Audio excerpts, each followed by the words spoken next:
Movie world മീഡിയയുടെ പ്രതിനിധി പ്രിയപ്പെട്ട ഹൈദരാലിയെ സ്വാഗതം ചെയ്യുന്നു. നമ്മളിവിടെ എത്തിയപ്പോൾ നമ്മൾക്ക് മനസ്സിലൊരു സന്തോഷം പകർന്നു. ഇങ്ങനെ ഒരു സംഘടന അല്ലേ, എന്നും പിന്നിൽ നിൽക്കുന്നവരാണ് എഴുത്തുകാർ. ഇവരൊരു സംഘടന ഇത്രയും വലിയൊരു മിന്നും താരമെന്ന് പറഞ്ഞാൽ എനിക്ക് തോന്നുന്നു തിരുവനന്തപുരം മുതൽ കാസർഗോഡ് വരെയുള്ള കലാകാരന്മാർ, നിങ്ങളെപ്പോലെ മിമിക്രി ചെയ്യുന്ന കലാകാരന്മാർ, ഇവരെ കൊണ്ടുവന്ന് ഇത്തരം ഒരു പ്രോഗ്രാം ചെയ്യുമ്പം അഭിമാനിക്കാവുന്നൊരു മുഹൂർത്തത്തല്ല നമ്മളെല്ലാം. ഈ സമയം എങ്ങനെ ഓർത്തെടുക്കുന്നു രണ്ടുപേരും? അല്ല, വലിയ അഭിമാനമാണ്. കാരണം എത്രയോ കാലങ്ങളായിട്ട്, അതായത് ഓരോ വർഷം കഴിയുമ്പോഴും നമ്മൾ കേൾക്കുന്നൊരു കാര്യമുണ്ട്, മിമിക്രി അവസാനിച്ചു, ഇതോടുകൂടി കഴിഞ്ഞു, തമാശ കഴിഞ്ഞു എന്നൊക്കെ പറയും, നമ്മൾ കേൾക്കാറുണ്ട്. ഇതിന് അധികകാലം ഓടില്ല എന്നൊക്കെ. പക്ഷേ പുതിയ പുതിയ കലാകാരന്മാരും അവരുടെ പുതിയ പുതിയ ചിന്തകളും ഉണ്ടായാൽ ഇതൊരിക്കലും അവസാനിക്കില്ല. അതിനുള്ള തെളിവാണ് ഇപ്പോൾ ഈ നടന്നുകൊണ്ടിരിക്കുന്നത്. അതെ, പിന്നെ ഒരു സിനിമ എഴുതിയാൽ, നമ്മളൊരു ബുക്ക് എഴുതിയാൽ, ഒരു സീരിയൽ എഴുതുമ്പോഴും എല്ലാം ആ എഴുത്തുകാരൻ എപ്പോഴും ശ്രദ്ധിക്കപ്പെടും. ആ എഴുത്തുകാരൻ്റെ പേര് ടൈറ്റിൽ കാർഡിലെങ്കിലും ഉണ്ടാകും. പക്ഷേ ഈ കോമഡി പരിപാടികളിൽ സ്കിറ്റ് എഴുതുന്ന ആളുകളെ സത്യത്തിൽ അങ്ങനെ പലയിടത്തും മെൻഷൻ ചെയ്യാറില്ല. ഒരുപാട് പരിപാടികൾ അവനവൻ ചെയ്യുന്ന പരിപാടികൾ ഭൂരിപക്ഷം അവനവൻ എഴുതിയിട്ടാണ് ഒരുപാട് പേര് ചെയ്യുന്നത്. എന്നാൽ ഇപ്പോൾ അതിനപ്പുറം തിരക്കുകൾ വർദ്ധിക്കുമ്പോൾ സ്കിറ്റുകൾ പിന്നണിയിൽ ഒരുപാട് ആളുകൾ വളരെ ആത്മാർത്ഥമായി പ്രയത്നിക്കുന്നുണ്ട്. അവർക്ക് ചിലപ്പം ഒരു ഡിജിറ്റൽ സ്പേസിലോ സാറ്റലൈറ്റ് സ്പേസിലോ ഒക്കെ അവരുടെ മുഖപരിചയം ഇല്ലാത്തതുകൊണ്ട് അവർക്കൊരു വാണിജ്യ മൂല്യം ഉണ്ടായിക്കൊള്ളണമെന്നുള്ള നിർബന്ധമില്ല. പക്ഷേ അവരുടെയും കൂടെ ഇൻ്റലക്ച്വൽ കണ്ടൻറ്റ് ഉപയോഗിച്ചുകൊണ്ട് പ്രശസ്തരായ ആളുകൾ ഇത്രയും പേര് എല്ലാവരും ഇവിടെ ഈ ലെവലിൽ വരുന്നത് അവരോടുള്ള തിരിച്ച് നമുക്ക് ചെയ്യാവുന്ന കടപ്പാടിൻ്റെയും കൂടെ ഭാഗമായിട്ടുള്ളതാണ്. പിന്നെ അലിയെ പോലെയും ആളിനെ പോലെ ഇതിനോട് സഹകരിക്കുന്ന മറ്റാളുകൾ, അവരുടെ എല്ലാവരുടെയും കൂടെ സഹകരണം കൊണ്ടാണ് നടന്നു പോകുന്നത്.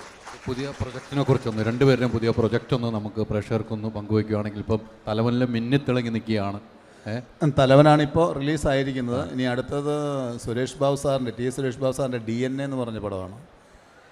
പിന്നെ നമ്മുടെ ഗുരുവായൂരമ്പൽ നടയിലിൻ്റെ ഡയറക്ടർ ബിപിൻ ദാസ് സ്ക്രിപ്റ്റ് ചെയ്തിരിക്കുന്ന വാഴ എന്ന് പറഞ്ഞൊരു സിനിമ ഇറങ്ങാനുണ്ട്. MA നിഷാദക്കാടെ ഒരു അന്വേഷണത്തിൻ്റെ തുടക്കം. അങ്ങനെ 3-4 പടം ഇറങ്ങാനുണ്ട്. അഭിനയിച്ച 3-4 പടങ്ങൾ ഇറങ്ങാനുണ്ട്. പിന്നെ സംവിധാനം ചെയ്യുന്ന പടം ഈ കൊല്ലം അവസാനത്തോടു കൂടി ഉണ്ടാകുമെന്ന് പ്രതീക്ഷിക്കുന്നു. നടക്കാനുണ്ട്. അങ്ങനെ പല പരിപാടികളുണ്ട്. സിനിമയല്ലേ, നമുക്കത് പൂർണ്ണമായും നടന്ന് തീരുന്നത് വരെയും നടന്നു എന്ന് പറയാൻ പറ്റില്ല മൈക്കെടുത്ത് വെച്ച്. അതുകൊണ്ടാണ് പലതും പ്ലാനുകളിലുണ്ട്, അതിൻ്റെ പുറകിൽ തന്നെ ഉണ്ട്, അധ്വാനിക്കുന്നുണ്ട്. ശരിയാകുമായിരിക്കും, ആവും. തീർച്ചയായിട്ടും എല്ലാം ശരിയാകട്ടെ എന്ന് ആശംസ നേരുന്നു. അതോടൊപ്പം തന്നെ ഇവിടെ 2 കാര്യം പറയാനുള്ളത്. രാവിലെ തൊട്ട് ഞാൻ ഈ പ്രോഗ്രാം കണ്ടുകൊണ്ടിരിക്കുന്ന ഒരു വ്യക്തിയാണ്. നല്ല കഴിവുള്ള കുട്ടികളാണ്. നിങ്ങളുടെ ഒരു കഴിവ് കുട്ടികൾ മാത്രമല്ല, പ്രായം ചെന്ന് ഒരു അമ്മയും മോനും ചെയ്ത് നമ്മൾ കണ്ടിരുന്നു. അത് നമുക്ക് ഒരിക്കലും മറക്കാൻ കഴിയാത്ത ഒരു പെർഫോമൻസ് ആയിരുന്നു. അവർക്ക് ഒന്നും കൂടെ ഒരു കൈയടി കൊടുത്താൽ ഒട്ടും നഷ്ടമുണ്ടാവില്ല എന്ന് പറയാണ്. ഇവരൊക്കെ വളർച്ച കാണുമ്പം നിങ്ങളുടെയൊക്കെ പഴയ കാലം ഓർമ്മ വരുന്നില്ലേ? ഉറപ്പായിട്ടും ഇവരുടെ ഈ നമുക്ക് ഇപ്പം കോമ്പറ്റീഷൻ കൂടി അവസരം കൂടി രണ്ടും സൈമൾട്ടേനിയസ് ആയിട്ടാണ് കൂടി വന്നിരിക്കുന്നത്.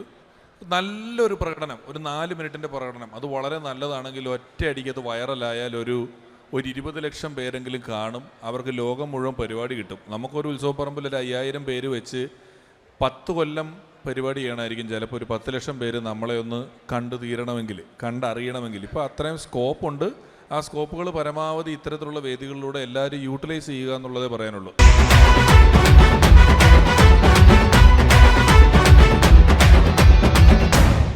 റൈറ്റൽ presents, fly world overseas education മിന്നും താരം കോ-സ്പോൺസേഴ്സ്, മെർമെയ്ഡ് ഹോട്ടൽ കൊച്ചി, ഒപ്പം doctor Serena's, back to balance, ഫോർമാൾ.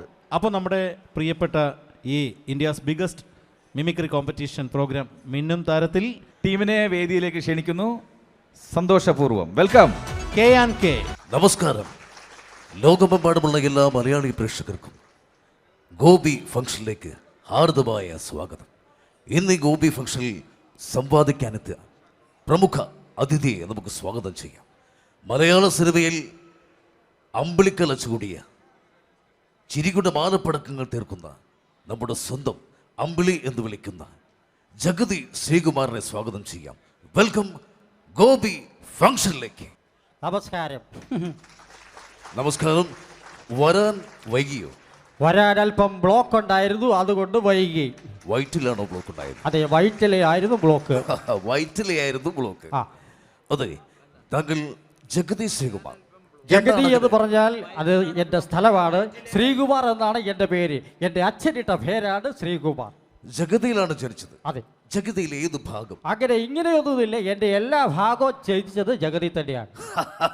താങ്കൾ ഒരു കോമഡിക്കാരനാണല്ലേ? കോമഡിക്കാരനല്ല, ഞാൻ ജഗതിക്കാരനാണ്. അതെ, വീണ്ടും കോമഡി. എങ്കിൽ ഒരു കോമഡി പറഞ്ഞാട്ടെ. അങ്ങനെ പറയുമ്പോൾ വാരി വിതറാനുള്ളതല്ല കോമഡി. എങ്കിൽ ഈ കോമഡിയെ കുറിച്ച് പറയുമ്പോൾ റൈറ്റൽ നടത്തുന്ന പരിപാടി മിമിക്രിക്കാരുടെ സംഘടനയാണ്.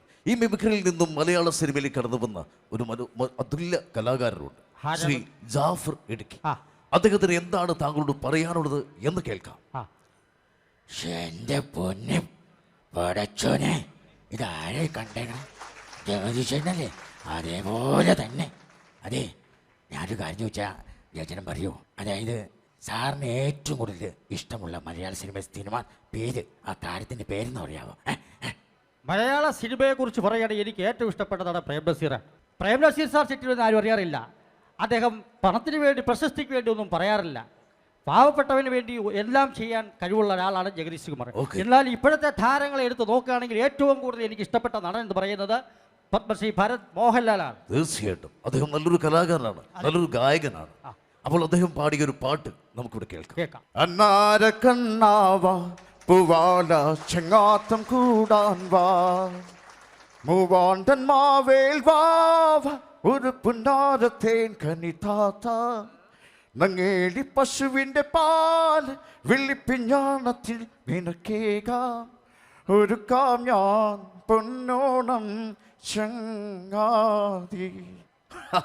വളരെ മനോഹരമായ ഒരു ഗാനം. ഇനി നമ്മുടെ നാടകരംഗത്ത് നിന്നും താങ്കൾക്ക് ഏത് താരത്തെയാണ് ഏറ്റവും കൂടുതൽ ഇഷ്ടം? നാടകരംഗത്തെ കുറിച്ച് പറയുന്നത് കൊട്ടാര ശ്രീധരനായിരുന്നു.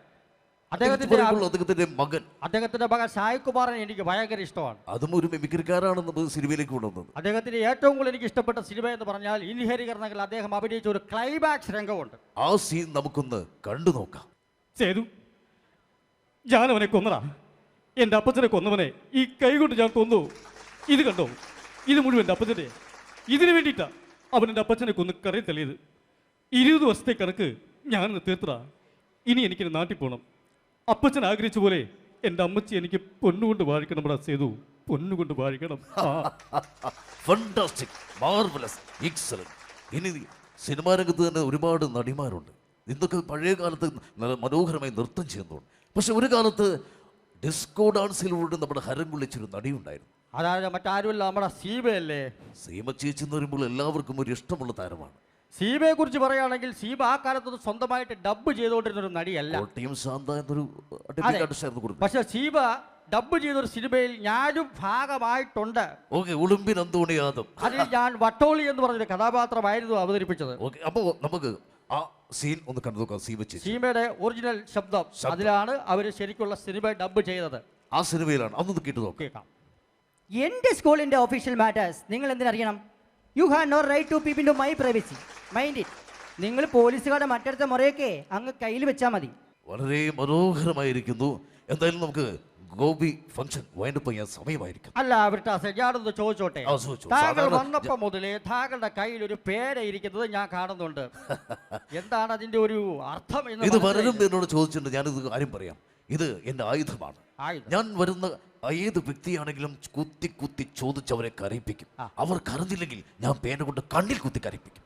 അതാണ് ഗോപി ഫംഗ്ഷൻ. അപ്പൊ ഇതിന്റെ പേര് ഗോപി ഫംഗ്ഷൻ അല്ല, ശരിക്കും പറഞ്ഞാൽ തോൽവി ഫംഗ്ഷൻ എന്നാണ് ഇടുന്നത്. എക്സാക്ട്ലി.